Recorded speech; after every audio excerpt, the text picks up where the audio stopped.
बिस्मिल्लाहिर्रहमानिर्रहीम। This is Amna. Students, मैंने एक सीरीज़ स्टार्ट की है CSS बेसिक टर्म्स के नाम से, जो कि हर CSS करने वाले स्टूडेंट के लिए बहुत ज़रूरी है देखना, क्योंकि हम CSS की बहुत सी तैयारी कर रहे होते हैं और तैयारी करते करते हमें अंदाज़ा होता है कि भाई इतनी टर्म्स हैं जो हमें पता ही नहीं है।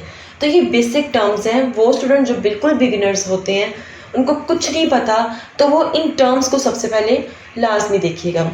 तो इसमें से कुछ जो से वो मैं शॉर्ट्स वीडियो अपलोड करूँगी, ठीक है, जितना नॉलेज आपको चाहिए बेसिक सिर्फ उतना दूंगी, और कुछ जो से वो लॉन्ग वीडियोस अपलोड करूँगी बेसिक टर्म्स पर।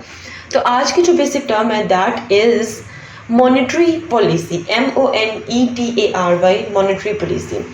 मॉनेटरी पॉलिसी क्या होती है? देखिए, कोई भी मुल्क होता है ना, उसका जो सेंट्रल बैंक होता है ना, जैसे पाकिस्तान का स्टेट बैंक ऑफ पाकिस्तान है, तो हर मुल्क का जो सेंट्रल बैंक होता है वो बेसिकली मनी सप्लाई और इंटरेस्ट रेट को कंट्रोल करता है ताकि अपनी इकोनॉमी को ठीक कर सके या अपनी इकोनॉमी की हेल्प कर सके, ठीक है।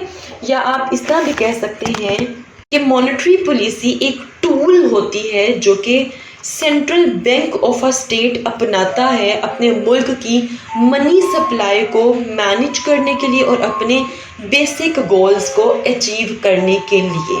क्लियर? ओके। तो दो बेसिक टाइप्स हैं मॉनेटरी पॉलिसी की। एक है जी expansionary monetary policy, expansionary, and second वाली कॉन्ट्रैक्शनरी मॉनेटरी पॉलिसी। अब एक्सपेंशनरी मॉनेटरी पॉलिसी, देखिए नाम से पता चल रहा है एक्सपेंशनरी, मतलब कोई ऐसी चीज़ जो कि एक्सपैंड कर रही होती है, ठीक है। अब इस केस में क्या होता है कि ये उस वक़्त इस तरह की पॉलिसी आपका सेंट्रल बैंक बनाता है जब आपके मुल्क की जो इकोनॉमी होती है वो स्लो होती है, मींस इन अ रिसेशन, मतलब कि बड़ी गंदी सी आपकी इकोनॉमी चल रही होती है। ये सिर्फ मैं ओवरव्यू दे रही हूँ, डिटेल से दोनों टाइप्स को आपको एक्सप्लेन करूँगी। देन अगर मैं बात करूँ कॉन्ट्रैक्शनरी मॉनेटरी पॉलिसी, देखिए कॉन्ट्रैक्ट, नाम से पता चल रहा है कि यहाँ पे कोई चीज़ कॉन्ट्रैक्ट हो रही है। ये पॉलिसी उस वक्त बनाई जाती है जब आपकी जो इकोनॉमी है, योर इकोनॉमी, योर, आप कह सकते हो कि your state economy is growing too fast, मतलब आपकी इकोनॉमी बहुत तेज़ से ग्रो कर रही होती है।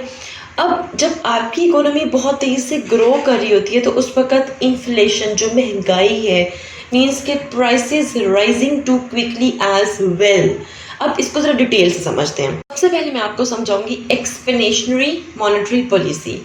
इसमें क्या होता है कि जो आपका सेंट्रल बैंक होता है ना, वो इंक्रीज़ कर देता है, क्या इंक्रीज़ कर देता है? मनी सप्लाई को, या फिर आप कह सकते हो लो कर देता है इंटरेस्ट रेट। मतलब कि फ़र्ज़ करें कि आपका जो बैंक है, ठीक है, उसने क्या किया, इंटरेस्ट रेट्स कम कर दिए, मतलब सूद जोन से वो कम कर दिया। अब जब आप सूद को कम कर दोगे, ठीक है, तो लोग अपने पैसे बैंक में नहीं रखवाएंगे, ठीक है। लोग क्या करेंगे? लोग नाउ जो आपका पैसा होगा, रिटर्न टू मार्केट, लोग बैंक से अपना पैसा उठाएंगे। वो कहेंगे कि भाई बैंक में पैसा रखवाने का फ़ायदा तो है नहीं, क्योंकि सूद हो गया कम, ठीक है, तो इसलिए नहीं, वहाँ रखवाने से बेहतर है कि हम इसको मार्केट में इन्वेस्ट करते हैं। तो जितने भी बिजनेसमैन होते हैं ना, जब भी आपका जो स्टेट बैंक होता है किसी भी मुल्क का, वो इंटरेस्ट रेट जब भी कम करता है, तो जितने भी बड़े बड़े बिजनेसमैन होते हैं या कोई भी बंदा है, ठीक है, फ़र्ज़ करें, वो कहते हैं कि भाई मैंने बैंक में पैसा रखना ही नहीं है। वो बैंक से अपने पैसे उठवाते हैं और उठाकर सेंटर, मतलब कि मार्केट में ले जाते हैं, वहाँ पर इन्वेस्ट कर देते हैं टू गेन मोर प्रॉफिट, ठीक है। तो मोस्टली वो अपना पैसा जो सा वो रियल स्टेट में इन्वेस्ट कर देते हैं, यानी मार्केट में जो पैसा है वो अब जाएगा, बैंक्स में नहीं रहेगा। जब मार्केट में डिमांड सप्लाई गैप गुड है, फ़र्ज़ करें, देखिए पैसा मार्केट में गया, ठीक है, और मार्केट में डिमांड सप्लाई गैप जो सा वो गुड है। डिमांड सप्लाई गैप के, इसको ज़रा अंडरस्टैंड करें। फ़र्ज़ करें कि आप जो से हैं वो आप आम बेच रहे हैं, ठीक है, मतलब आप मैंगो सप्लाई कर रहे हैं, आपने 100 मैंगो सप्लाई करने हैं, ठीक है, लेकिन डिमांड उसकी जो सी वो ज़्यादा है, डिमांड ज़्यादा है लेकिन सप्लाई कम है। फ़र्ज़ करें, अच्छा यहाँ पर फ़र्ज़ करें कि आपके पास सिर्फ मैंगोज़ कितने हैं? 100 हैं, ठीक है, लेकिन लेने वाले जो से वो 300 हैं। वो कह रहे हैं हमें 300 मैंगोज़ चाहिए, आपने सिर्फ 100 मैंगोज़ रखे हुए हैं। तो यहाँ पे क्या चीज़ बढ़ रही है? डिमांड बढ़ रही है, जो सप्लाई है वो कम हो रही है, ठीक है। अब डिमांड ज़्यादा क्यों है? क्योंकि पैसा बैंक से उठ के आ गया मार्केट में। मनी जो सी है वो सर्कुलेट हुई है लोगों में।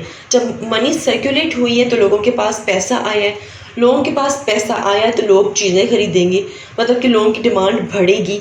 सो एज अ रिज़ल्ट आपकी जो इन्फ्लेशन है वो इंक्रीज़ करेगी। So when you decrease interest rate, याद रखिए मैं फिर से इसको रिपीट कर रही हूँ, जब भी कोई सेंट्रल बैंक किसी भी मुल्क का इंटरेस्ट रेट क्या करता है जी, कम करता है, ठीक है, तो आपके मुल्क की जो इकोनॉमिक ग्रोथ है वो बढ़ती है।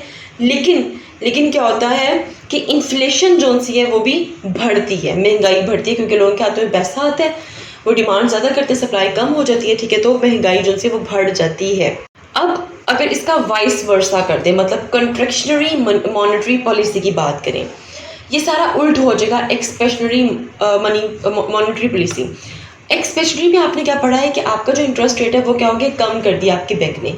लेकिन कॉन्ट्रैक्शनरी में क्या होगा कि इंटरेस्ट रेट जो है वो बढ़ा देता है बैंक।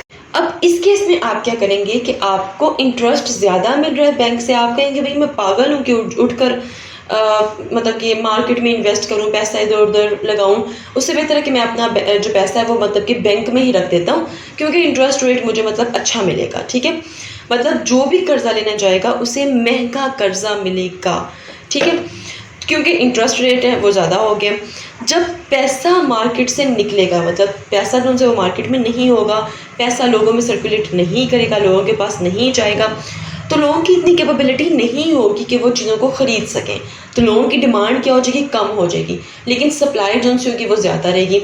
अब डिमांड कम है, सप्लाई ज़्यादा, तो उससे क्या होगा, महंगाई जो सी होगी वो कम हो जाएगी। तो ये पूरा का पूरा सीन है कॉन्ट्रैक्शनरी मॉनेटरी पॉलिसी का। Hopefully you understand this.